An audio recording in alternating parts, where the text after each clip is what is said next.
All right, guys. So first thing I want to recap are the prop trades for today. There were two of them. They were these two demand levels here. The first one was stopped out, had a good bounce, looked like it was going to go to target, but then shot back down, filled our lower demand level. And when that got filled, we set our target, I believe right at 90. This one was a size 5.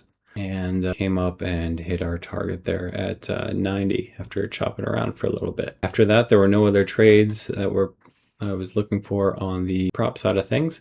Then with the accounts that I'm testing right now, I was focused on the NASDAQ, oil, and copper. The NASDAQ, I got pretty aggressive with it. At the start of the day, I came in and said, I was looking for it to break one way or the other. I wanted to ride a trend if it does form, because I thought it could have some room to go either direction.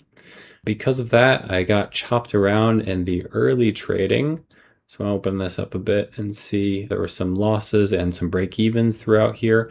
Then toward the end of the day, when we had this definite breakdown, I flipped from trying to get on this potential long trend that was forming to selling this nice supply level that formed here.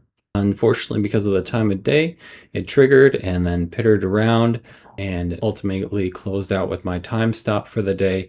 And then when the market reopened, it then almost headed straight down to the target. So I'm happy to see the concept work out. And this is one of the reasons why I'm testing this in simulation, to see for myself, how often does this time stop actually get in the way? Because if I'm seeing that these are profitable, but they require me trading after hours, I'm not going to do that unless it makes enough sense to do so. Because realistically, if I'm wanting to do stuff in the overnight, I might as well just step it up to a higher time frame and swing trade and just do everything overnight, because that's when you run into different margin requirements. And that's something that I'm hoping to avoid with this, but time will tell. Jumping over to oil, nothing triggered. We'll come back and take a look at this in the morning tomorrow.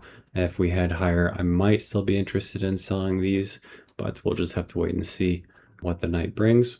Copper did almost exactly what I was looking for. I did try and get long first down here and then again up here. But then once price came all the way up to this gap fill area, I decided that even though it didn't quite make it to my target, it was really close. The target I would have set was right up in here.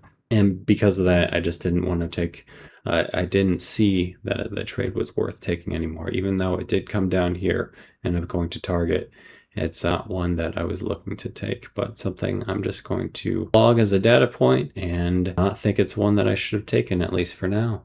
So I hope you guys have a good night and see you tomorrow.